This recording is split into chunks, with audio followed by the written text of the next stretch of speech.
हिंद किसान भाइयों, अभी इस समय खेतों में हूँ और धान को काट रहा हूँ। ये देखिए, ये सब कट चुका है, थोड़ा सा बाकी है। खेतों में 5-7 धूड़ बाकी हैं शेष काटने के लिए। तो जैसा कि मैंने सुबह में आप लोगों को बताया कि जीवामृत खादों को डालने से उससे क्या परिणाम निकला और रासायनिक खादों को खेतों में डालने से उससे क्या परिणाम निकला, तो मैंने दोनों को अंतर करवा ही दिया और दोनों में कितना फ़र्क है, अंतर है, तो मैंने आप लोगों को बता ही दिया।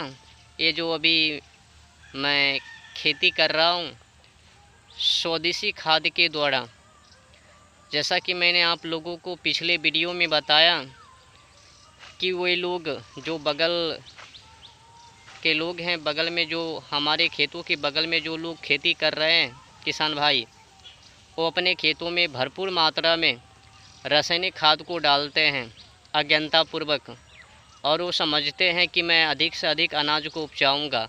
तो मैंने जैसा कि आप लोगों को वीडियो दिखाया ना पिछले वीडियो में शीश को तोड़कर, तो उसमें और इसमें अंतर आप लोगों को पता चल ही गया होगा। देखिए भाई, रासायनिक खाद डीएपी यूरिया जो भी है ना, उससे डालने से मिट्टी बर्बाद हो जावे। रासायनिक खाद डीएपी और यूरिया को खेतों में डालने से मिट्टी बंजर होती है, मिट्टी में जो सूक्ष्म जीव रहती हैं वो भी नष्ट हो जाती हैं, और मिट्टी के अंदर जो केचुआ रहती है वो भी मर जाती हैं।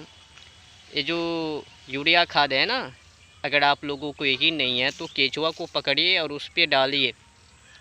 भरपूर मात्रा में यूरिया में जहर मौजूद हैं, और हम लोग तो समझते हैं कि जो खाद खेतों में डालते हैं वो तो खेतों में जाते हैं। भाई साहब, खेतों में नहीं, पेटों में जाते हैं जहर। कुछ मात्रा में खेतों में तो कुछ मात्रा में पर्यावरण और अधिक मात्रा में पेटों में। हम पूरी तरह से जहर से ग्रस्त हैं। पहले के समय में लोग 100 वर्षों से अधिक जीता था, और आज 60 ही वर्षों में अटैक मर जाते हैं। तो आप लोग देख रहे हैं खेतों में जो अभी कुछ धान पड़े हैं काटने के लिए, बाकी तो कट गए हैं। सुबह में काट नहीं पाए। क्यों नहीं काट पाए? तो हम लोग मातृभूमि बचाओ आंदोलन, गुलामी मुक्त भारत और आज़ादी बचाओ, और मैं भारत को भारत की मान्यताओं के आधार शीर्ष पर फिर से खड़ा करना चाहता हूं, उस काम में लगा हूं। तो भाई राजीव दीक्षित जी के साथ साथ और 7,32,780 क्रांतिकारी जो शहीद हुए, उनके विचारों को मैं सार्थक करने के लिए चाहता हूं, जन जन लोगों तक पहुंचाने के लिए चाहता हूं, और विद्यालय में पढ़ाया जाए वहां तक मैं संघर्ष कर रहा हूं। तो किसान से लेकर ज़मीनी स्तर से लेकर और सोशल मीडिया तक मैं कोशिश कर रहा हूं, और बस आप लोगों का सपोर्ट चाहिए, और ख़ास करके किसान भाइयों का। अगर मिट्टी बचे तो जान बचे, अगर जान बचे तो लाखों उपाय है भाई। जान कब बचवे? जब मातृभूमि को बचावे। मातृभूमि तो विष से भरा पड़ा है। विष से क्यों भरा पड़ा है? तो हम लोगों ने खेतों में जहर को डाल डाल के जंतुनाशक, कीटनाशक, पता नहीं अनेक तरह की वो जहर माकुर को डाल डाल के मिट्टी को विष करके, और फसल को भी बर्बाद और मिट्टी को भी बर्बाद कर दिए हैं। तो मैं चाहता हूँ कि पुनः मिट्टी को संचालित किया जाए, जागृत किया जाए और उन्नति किया जाए, और मिट्टी में जो सूक्ष्म जीव मर रही है उनको बचाया जाए, और जो केचुआ अंत के करार पर हैं उनको भी वापस लौटाया जाए। तो उसको वापस कैसे लौटाया जाए? तो जीवामृत खाद को खेतों में डाला जाए।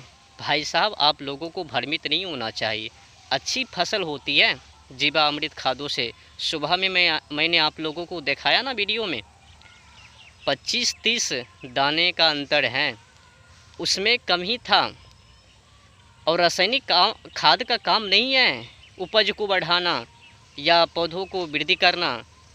भाई साहब आप लोग तो प्रकाश संश्लेषण पढ़े ही होंगे ना, किस तरह से कोई भी पौधा वो अपना भोजन, वो अपना उन्नति विकास कैसे करते हैं। तो हम लोग घबरा क्यों जाते हैं। सूरज का प्रकाश, नाइट्रोजन और जल चाहिए कोई भी पौधा को। अगर ये बराबर बराबर मिल जावे तो कोई भी पौधा विकास कर लेवे। लेकिन खाद डालना, जहर डालना, मातृभूमि को बंजर करना, अपना स्वदेशी खाद को डालो ना भाई, विदेशी खाद को क्यों डालते हो।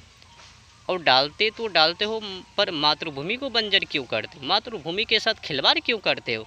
हम लोग तो मातृभूमि को माता के समान, माता के तुल्य मानते हैं और माता में जहर भी डाल देते हैं, माता को मारने के लिए भी तैयार हैं।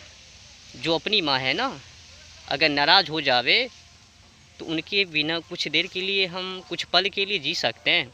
अगर मातृभूमि नाराज़ हो जावे ना तो फल फूल के लिए तड़प तड़प के मर जावे। समझ रहे हो ना। ये जो बड़े बड़े पेड़ पौधे हैं ना जो ऑक्सीजन को छोड़ती है, अगर बंजर हो जावे, समझ लो जिस तरह से अपनी माँ है ना उसी तरह से मातृभूमि भी है, वो भी माँ है, अपनी ही माँ की तरह है।